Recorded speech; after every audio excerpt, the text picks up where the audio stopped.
Saludos, saludos, amigo, amiga. Qué bueno poder estar compartiendo contigo en este día.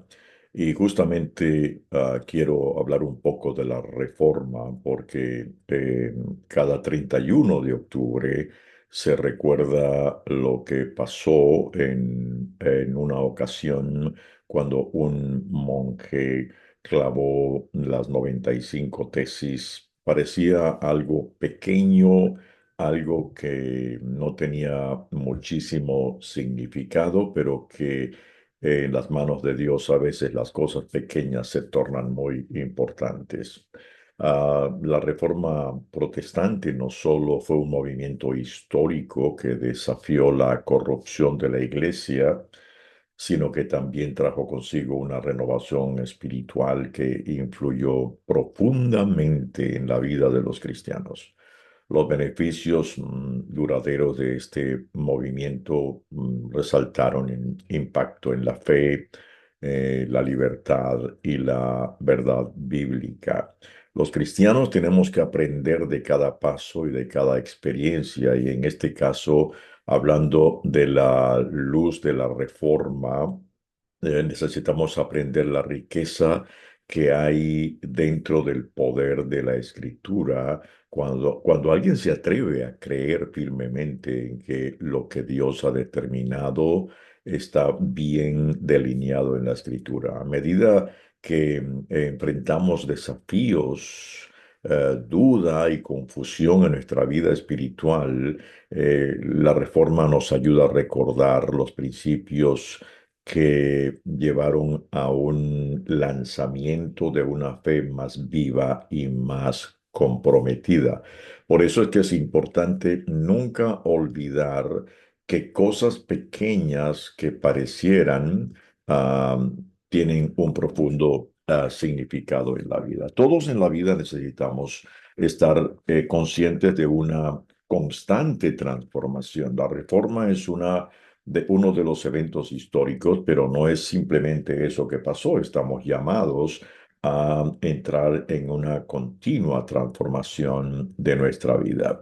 Lo que este monje Martín Lutero hizo clavando unas tesis parecía insignificante, pero recordemos que en las manos de Dios lo pequeño se puede hacer grande porque es Dios el Todopoderoso.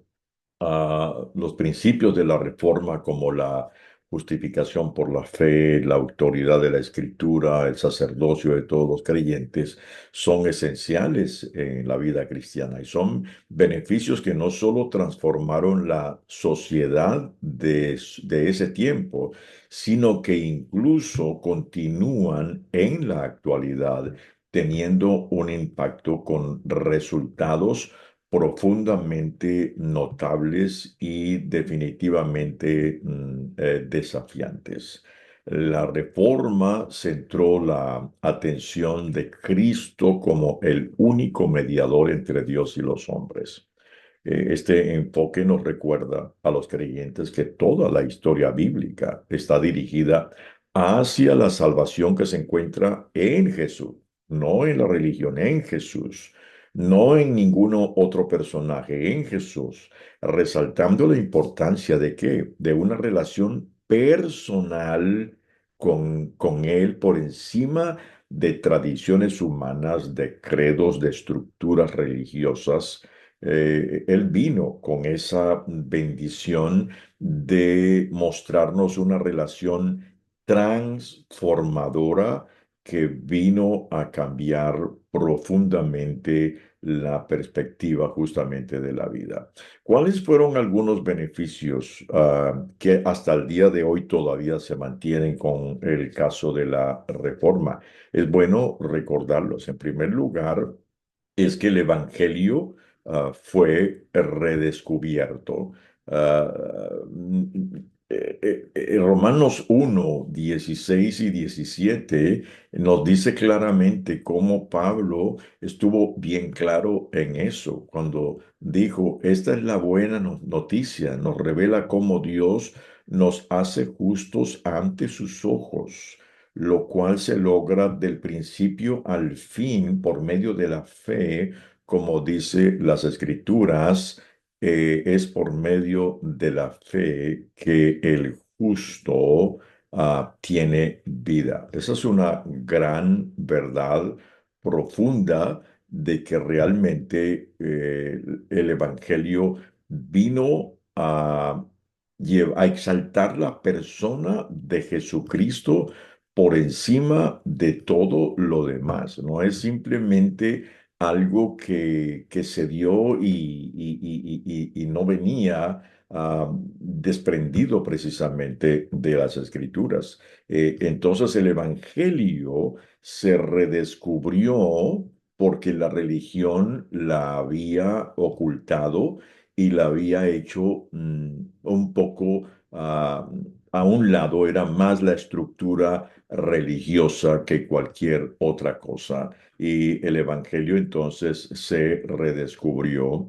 Y también la Reforma le dio autoridad a la Biblia, diciendo entonces que definitivamente la única autoridad es la Biblia. No es la religión, no es la cúpula, no es una estructura religiosa. Jesús dijo, cielo y tierra pasarán, pero mi palabra no pasará. Antes de la reforma, no podía tener acceso el creyente a la escritura y era solamente como que los líderes podían interpretarla, pero la Biblia llegó justamente a las manos de los creyentes y tuvieron acceso a ella y eso abrió un panorama completamente tremendo. Pero también nos llevó a encontrar un elemento vital que es el sacerdocio de los creyentes, porque hasta antes de la reforma el creyente tenía que depender de un religioso que era como el intermediario entre él y Dios, o él o ella y Dios. Pero la reforma dijo, no, tenemos acceso completamente ante la presencia de Dios.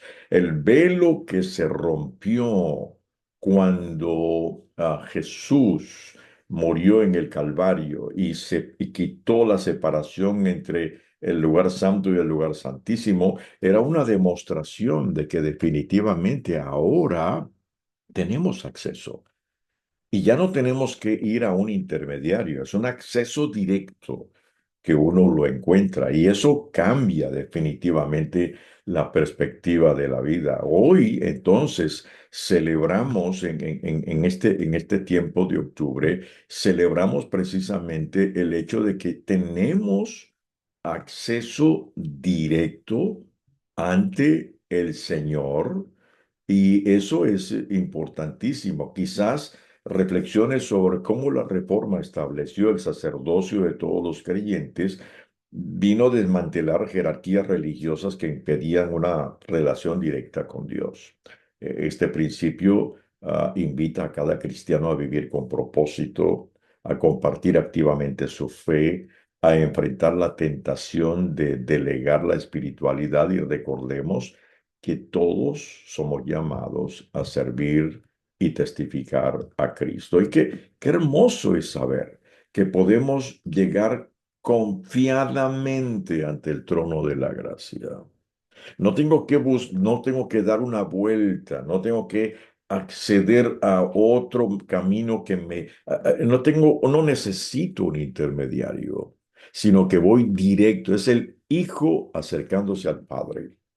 Es el acceso directo al trono. Estos principios claves de justamente la reforma son más, y en la próxima sesión voy a tocar otros beneficios, pero el solo hecho de redescubrir el Evangelio, que estaba como escondido, el hecho de darle autoridad a la Biblia y entender que no era la palabra de la religión o de un religioso, sino la autoridad de la Biblia, que hasta el día de hoy lo podemos ver, y el sacerdocio de los creyentes. Tenemos acceso directo a Dios. Estos son principios que no se pueden perder.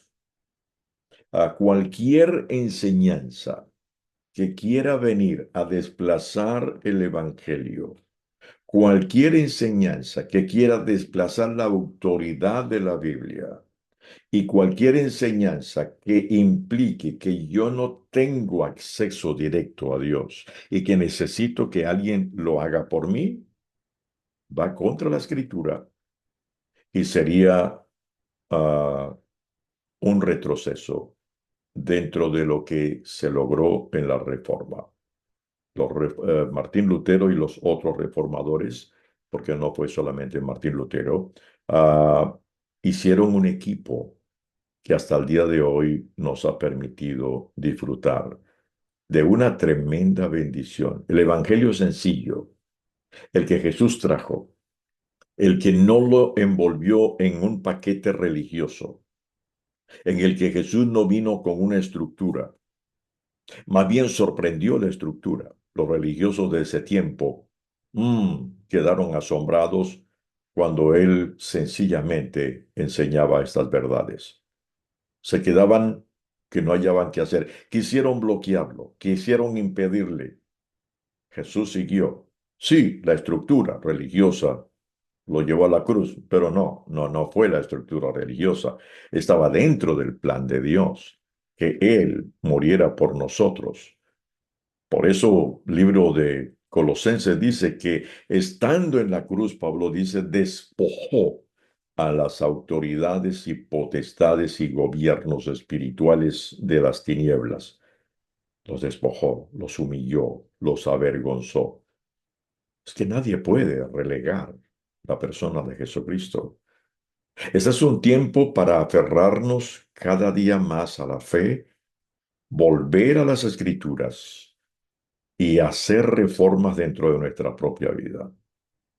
Porque una reforma tiene que comenzar en nosotros y eso es transformación de la cual Pablo dijo, no se amolden a este mundo, no se ajusten a las estructuras que los quieren ahogar, no se dejen llevar por la corriente, sino más bien transfórmense. Y la palabra transformación viene de metamorfosis, la transformación de un gusano convirtiéndose en una mariposa. Todos estamos llamados a esa transformación. No permitas que la fe se te seque. No permitas que estructuras externas te amarren. No permitas que te quiten la libertad de pensar, de decidir y de abrazar la fe. Cuando alguien te quiere decir que no puedes pensar lo que la Biblia dice, que no tienes el derecho de tener acceso directo a Dios y a la Escritura, es un indicativo de que los beneficios de la reforma se pierden en esa área y estamos llamados a una transformación. Bendito Dios que permitió que hombres como los reformadores se atrevieron a pararse firmes y a llegar a un punto para decir, esto tiene que cambiar. Continuamos cambiando porque la vida es un continuo cambio. La paz de Dios sea contigo, es el deseo de tu hermano y amigo Serafín Contreras Galeano.